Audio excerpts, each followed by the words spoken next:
जय मसीह की, praise the Lord. सो यीशु मसीह का धन्यवाद हो। आइए हम परमेश्वर का धन्यवाद करते हुए कुछ वचनों को देखेंगे। वास्तव में हमारा परमेश्वर महान है और वो राजाओं का राजा है, प्रभुओं का प्रभु है। हम परमेश्वर का धन्यवाद करने से पहले और कुछ वचनों को सुनने से पहले हम छोटी सी प्रार्थना करें।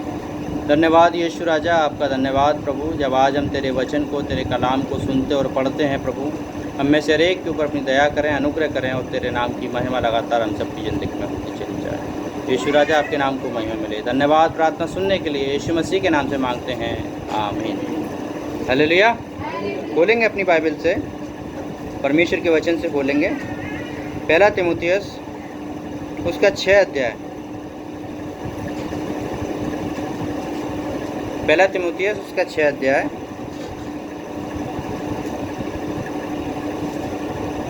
उसका 3 वचन से पढ़ेंगे। पहला तीमुथियुस 6 अध्याय उसका 3 वचन। और परमेश्वर क्या है, हम सब के बारे में सोचता है। किसके बारे में सोचता है? हम सब के बारे में। हम सब के बारे में परमेश्वर सोचता है। हम सब के बारे में परमेश्वर जानता है। हमारी ज़रूरतों को, हमारी बातों को, हमारी इच्छाओं को परमेश्वर जानता है। सो परमेश्वर के वचन में जब हम जा रहे हैं, उसकी बातों के विषय में हम देखने जा रहे हैं। पहला तीमुथियुस 6 अध्याय उसका 3 वचन निकाल कर हम पढ़ेंगे और खुदावन के हाथों में सौंपेंगे। Hallelujah, praise the Lord. परमेश्वर हम सबकी चिंता भी करता है। निकाल लिया सभी ने? हालेलुया। यीशु मसीह हमारे बारे में सोचता है। आइए पढ़ेंगे। यदि कोई और ही प्रकार का उपदेश देता है और खरी बातों को, अर्थात हमारे प्रभु यीशु मसीह की बातों को और उपदेश को नहीं मानता जो भक्ति के अनुसार है। Praise the Lord. सुन रहे हैं ना हम सभी? और जब सुन रहे हैं तो आज हमें उसके वचन को सुनना बहुत ज़रूरी है। फिर से पढ़ेंगे। यदि कोई और प्रकार का उपदेश देता है, यीशु मसीह की बातों को छोड़कर और प्रकार का उपदेश देता है और खरी बातों को, अर्थात हमारे प्रभु यीशु मसीह की बातों को, खरी बातों को, अर्थात मतलब जो यीशु मसीह की बातों को, और उस उपदेश को नहीं मानता, उस उपदेश को नहीं मानता जो भक्ति के अनुसार जो है, भक्ति के अनुसार है, तो वह अभिमानी हो गया तो वह अभिमानी हो गया और कुछ नहीं जानता, और कुछ नहीं जानता, वरन उसे विवाद और शब्दों पर वरन उसे विवाद और शब्दों पर तर्क करने का रोग है। हालेलुया। हम यदि यीशु मसीह को छोड़कर अलग अलग प्रकार की बातें करते हैं और हम अलग अलग प्रकार की बातें करते हैं परंतु उसकी बातों को नहीं मानते, तो वो क्या है? तर्क करने वाला रोग है। तर्क करना अच्छी बात है, लेकिन तर्क करके हमको समझना भी ज़रूरी है। हालेलुया। केवल अभिमानी होकर अपने लिए, अपने अभिमान के लिए हम यीशु मसीह को क्या कर सकते हैं? ब्लेम नहीं कर सकते, परंतु हमें नम्र होकर तर्क करना है, जिससे जो बातें सही है उनको हम क्या करें? समझ पाएँ। कैसे तर्क करना है? अपने आप को नम्र करके।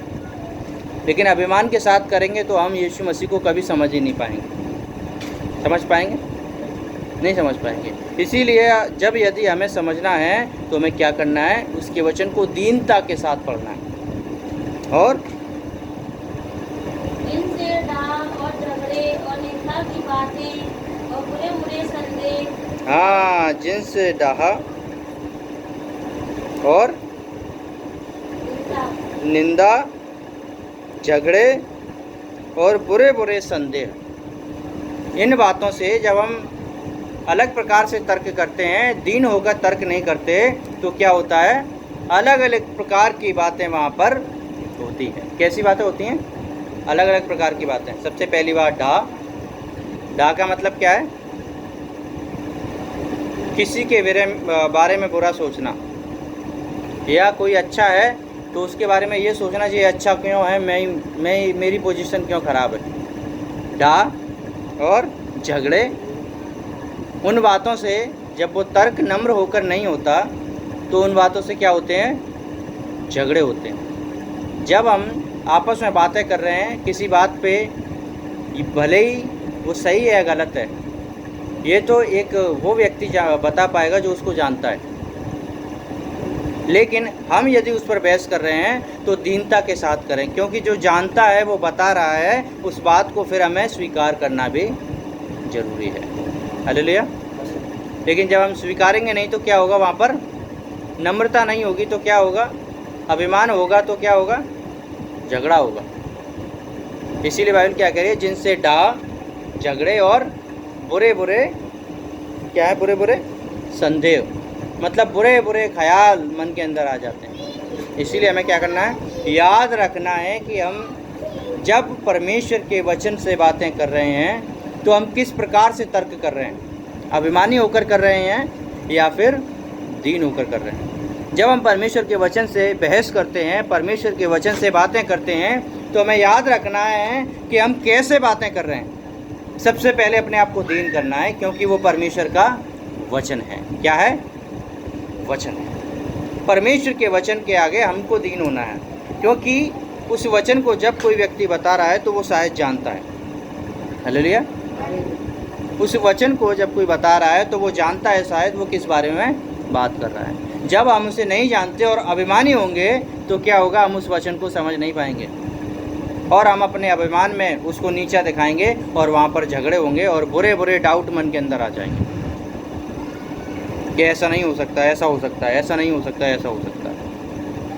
ऐसा होता है कई बार, सवाल होते हैं ना हमारे पास, वचन पढ़ते हैं, सवाल होता है नहीं होता, लेकिन हम उसको दीनता के साथ समझेंगे तब उन सवालों के जवाब हमको मिलेंगे। लेकिन यदि हम अभिमान के साथ बाइबल को देखेंगे, परमेश्वर के वचन को देखेंगे, तो हमारे पास सवाल हमेशा बने रहेंगे, क्योंकि उन सवालों को समझने के लिए हमें दीन होना पड़ेगा। कैसा होना पड़ेगा, दीन, नम्र होना पड़ेगा।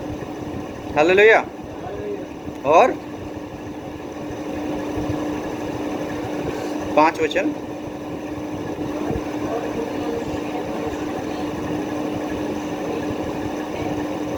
और उन मनुष्यों में व्यर्थ के रगड़े झगड़े उत्पन्न होते हैं। जो बहस करते हैं उनमें क्या होता है, बेकार के रगड़े झगड़े उत्पन्न होते हैं।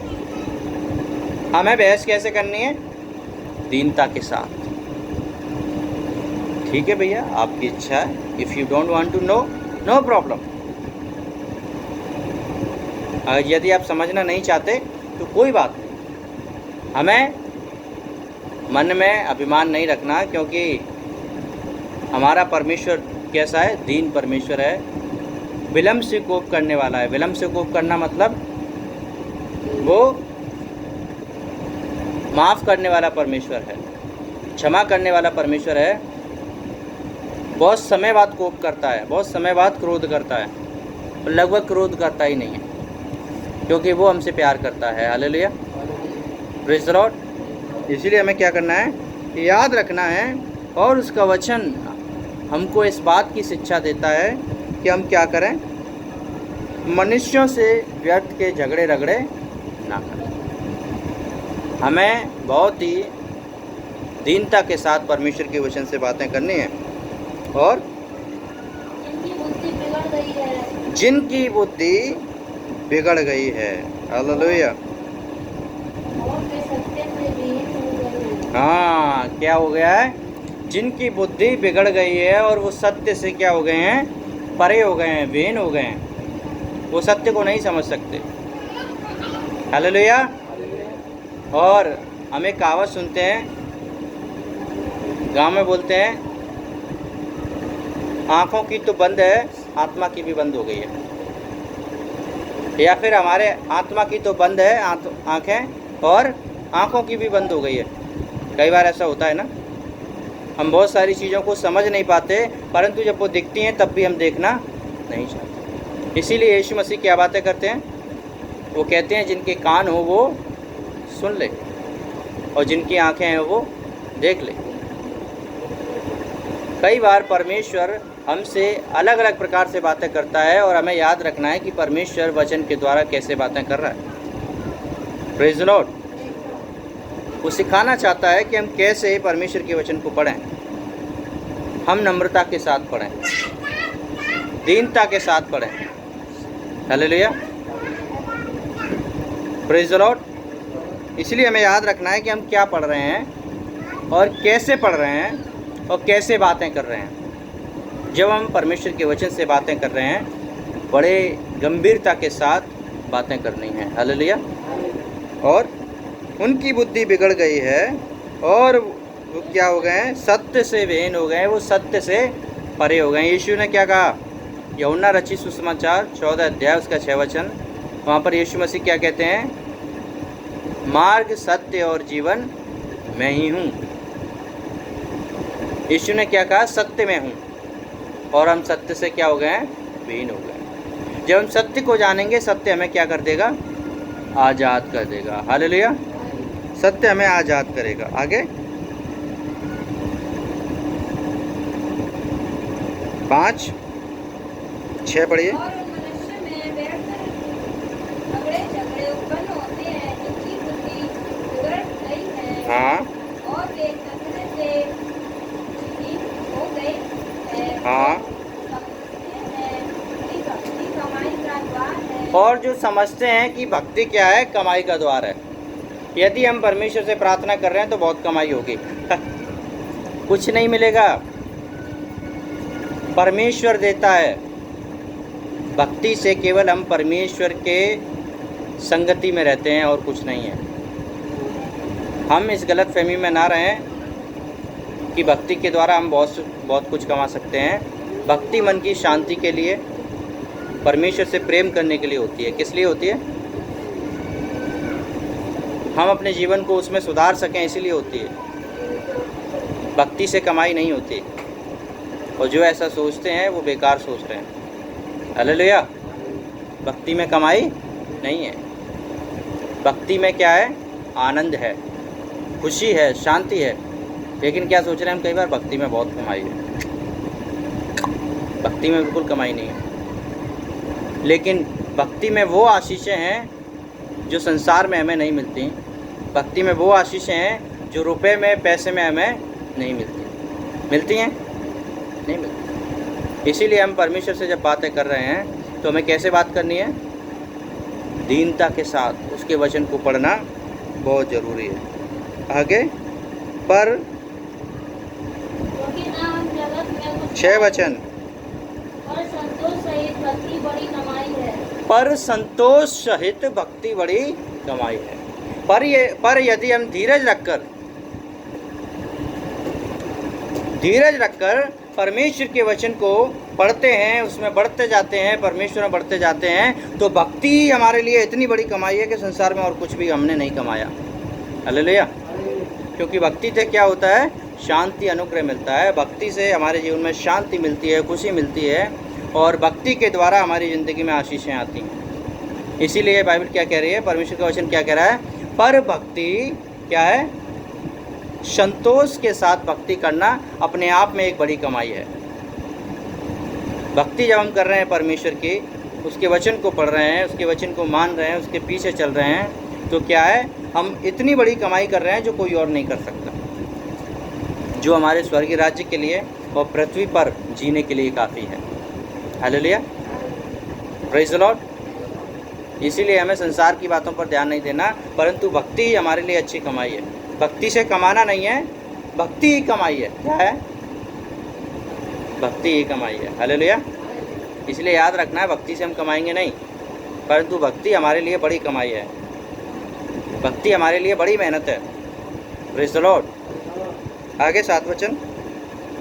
क्योंकि ना हम जगत में कुछ लाए हैं। हाँ, और ना कुछ ले जा सकते हैं। क्या लिखा है 7 वचन में? ना तो हम जगत में कुछ लाए हैं और ना ही कुछ ले जा सकते हैं। और बहुत से लोग क्या कर रहे हैं? आज कोशिश कर रहे हैं ले जाने की, लेकिन लेके नहीं जा पा रहे। बड़े बड़े जितने भी लोग आए वो सब दुनिया छोड़कर चले गए और सब कुछ यहीं पर छोड़कर क्या कुछ लेकर जाते हैं? ना हम लेकर आए और ना ही लेकर जा सकते हैं। ये शरीर भी यहीं छोड़ जाते हैं, यहीं पे मिलता है, यहीं पे छूट जाता है। ऐसा ही है ना? और इसलिए बाइबल क्या कह रही है? वचन कहता है ना तो हम कुछ लाए हैं और ना ही ले जा सकते हैं, परंतु जो कमाई हम भक्ति में करते हैं, जो भक्ति हमने कमाई है वही हमारे साथ जाएगी। जो वचन, जो समय हमने परमेश्वर के साथ गुजारा है वही परमेश्वर के राज्य में हमारे लिए काम में आएगा। हालेलुया। परमेश्वर के राज्य में हमारे लिए क्या काम में आएगा? जो समय हम आज परमेश्वर के साथ गुजार रहे हैं। इसीलिए हमें क्या करना है? ज़्यादा से ज़्यादा समय परमेश्वर के साथ गुजारना है। कितना? ज़्यादा से ज़्यादा। और वो सब कुछ देता है, ऐसा नहीं है वो कुछ नहीं देगा। हमारा बनाने वाला हमारी चिंता करता है। जब हम अपने बच्चों को सब कुछ अच्छी चीज़ें देते हैं तो क्या वो नहीं देगा? बस हम उससे लिपटे रहें और उससे प्रार्थना करते रहें, वो सब कुछ देगा। परंतु भक्ति कमाई का द्वार नहीं है। इसीलिए बाइबल क्या कह रही है? वचन कहता है यीशु मसीह की बातों को क्या करना है? हमें दीनता के साथ सुनना है, उसके वचन को नम्रता के साथ सुनना है, अपने दिल को खोल कर सुनना है। यदि हम प्रकाशित वाक्य पढ़ते हैं, वहाँ पर लिखा है पहले अध्याय दूसरे अध्याय में, वहाँ लिखा है धन्य है वो जो इस भविष्यवाणी की किताब को पढ़ते हैं, आशीषित हैं वो। हालेलुया। आज जब हम उसके वचन को पढ़ते हैं तो हम आशीषित हैं। Praise the Lord. इसलिए हमें क्या करना है? याद रखना है कि हम क्या पढ़ रहे हैं। हम ऐसी चीज़ पढ़ रहे हैं, ऐसी बातें कर रहे हैं, ऐसे परमेश्वर को जानते हैं जो वास्तव में अनुग्रह और आशीष देता है। हालेलुया।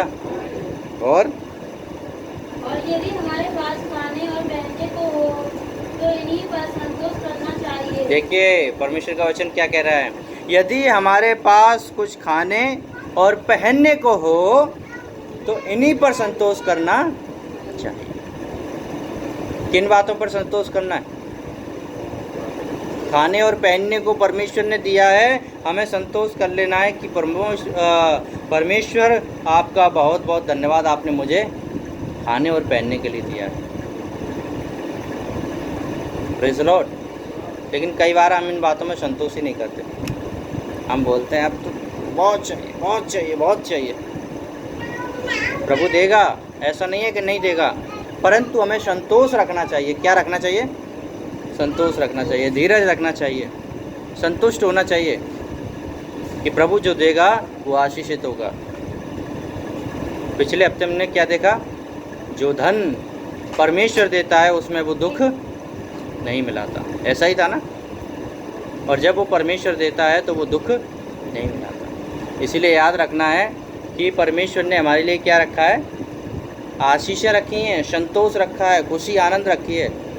और जो कुछ हमें दिया है उसमें संतोष करना चाहिए और फिर परमेश्वर और बढ़ाएगा। कैसे बढ़ाएगा? धीरे धीरे बढ़ाएगा। 9 वचन पढ़ेंगे। पर जो धनी होना चाहते हैं वे ऐसी परीक्षा और फलने और लौटेरे व्यर्थ और हानिकारक लालसाओं में फंसते हैं। हाँ, क्या लिखा है? परंतु जो धनी होना चाहते हैं वो क्या करते हैं? लालसाओं में, परेशानियों में, बीमारियों में फंस जाते हैं। हालेलुया। इसलिए याद रखना है कि हम किन बातों में फंसे हुए हैं, किन बातों को फॉलो कर रहे हैं। हमारा परमेश्वर हमें देखता है। हमें धनी होने के लिए परिश्रम नहीं करना, हमें भक्ति में आगे बढ़ने के लिए परिश्रम करना है। परमेश्वर को जानने के लिए आगे बढ़ने में परिश्रम करना है। किन बातों में परिश्रम करना है? परमेश्वर को जानने के लिए, क्योंकि वो हमारे लिए सब कुछ पूरा करता है। वो हमारे लिए सब कुछ पूरा करने वाला परमेश्वर है। और जो मनुष्य को बिगाड़ देती है। हाँ, और विनाश के 11 वचन पढ़ेंगे। 11 वचन। पर हे परमेश्वर के जन, तू इन बातों के से भाग। क्या लिखा है? हे परमेश्वर के जन, तू इन बातों से भाग। क्या लिखा है? किन बातों से? बुराइयों से भाग, संसार की बुराइयों से भाग। और क्या कर? परमेश्वर का पीछा कर। बुराइयों से भाग और परमेश्वर का पीछा कर और धर्म, भक्ति, विश्वास, प्रेम और धीरज और नम्रता का पीछा कर। किन बातों का पीछा कर? भक्ति का पीछा कर, विश्वास का पीछा कर, और जो बातें अच्छी हैं, नम्रता, धीरज, इन बातों का क्या कर? पीछा कर। हमें धन के पीछे नहीं भागना, हमें संसार की बातों के पीछे नहीं भागना, परंतु हमें पीछा करना उन बातों का जो परमेश्वर में हमारे लिए क्या है? सही है। Praise the Lord. और आगे लिखा है 12 वचन, विश्वास की अच्छी कुश्ती लड़। कैसी लड़? अच्छी कुश्ती। विश्वास की अच्छी कुश्ती लड़नी है, विश्वास में कमज़ोर नहीं होना है। कैसी कुश्ती लड़नी है विश्वास की? हम कुश्ती तो लड़ना चाहते हैं, लेकिन हम किससे कुश्ती लड़ रहे हैं? अपनी समस्याओं से। उन समस्याओं में विश्वास बने रहे, हमें विश्वास की कुश्ती लड़नी है। उन समस्याओं से यदि हमें लड़ना है, उनसे कुश्ती करनी है, तो पहले विश्वास को साथ में रहना है। विश्वास मतलब परमेश्वर पर अटल भरोसा। विश्वास की कुश्ती लड़ और अनंत जीवन को धर ले। क्या कर? अनंत जीवन को धर ले। जब आपने देखा होगा दो लोगों में कुश्ती होती है तो क्या होता है? क्या होता है? हाँ? एक पहलवान दूसरे को धर लेता है, क्या होता है? नीचे धर लेता है और वो हार जाता है। इसीलिए क्या कर, यहाँ पर बाइबल क्या कह रही है, वचन क्या कह रहा है? अनंत जीवन को धर ले। विश्वास की कुश्ती लड़, विश्वास से मत भटक जाना, और अनंत जीवन को धर ले, उसी को पकड़े रहे और उसी में पकड़े रहकर उस अनंत जीवन को पा ले।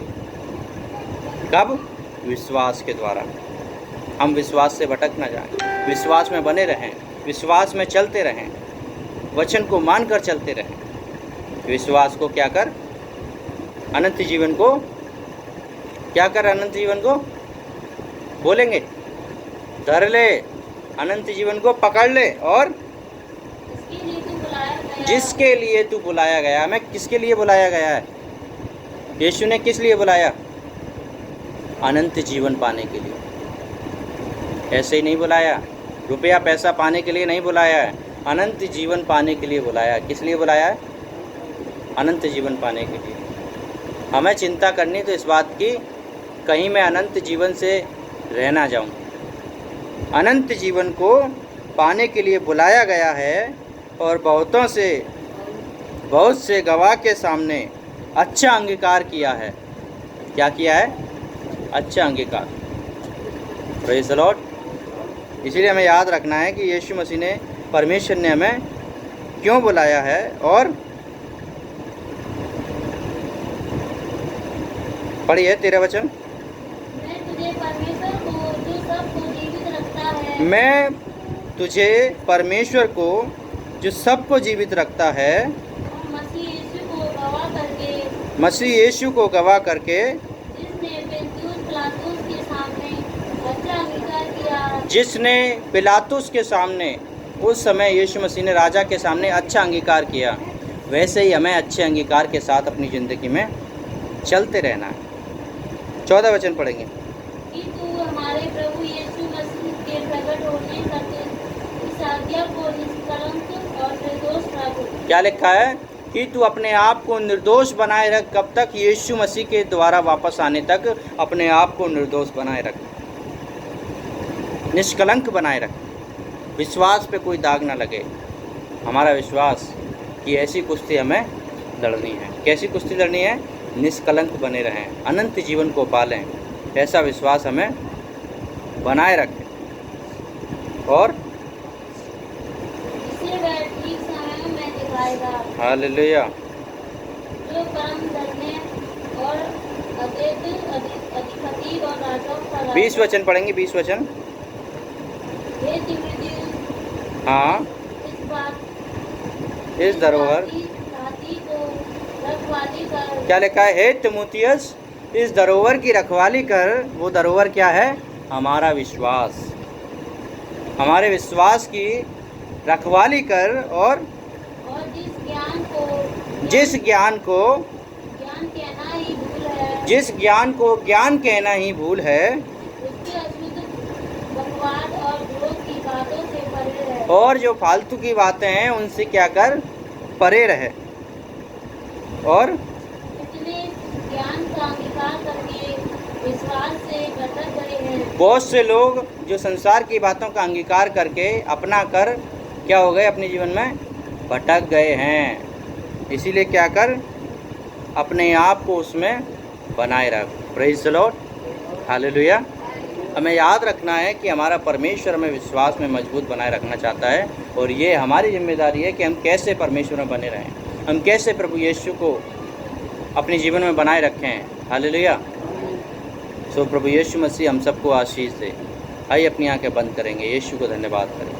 धन्यवाद प्रभु, आज जब हमने तेरे वचन को सुना, इसके द्वारा खुदावंद हम शांति पाएँ, अनुग्रह पाएँ और हमारा विश्वास और मजबूत होने पाएँ, जिससे प्रभु हम उस अनंत जीवन को पाने पाएँ प्रभु, जो आपने हम सब के लिए रखा है। धन्यवाद पिता, आपने प्रार्थना सुनी है, यीशु मसीह के नाम से मांगते हैं, आमीन। सबको जय मसीह की।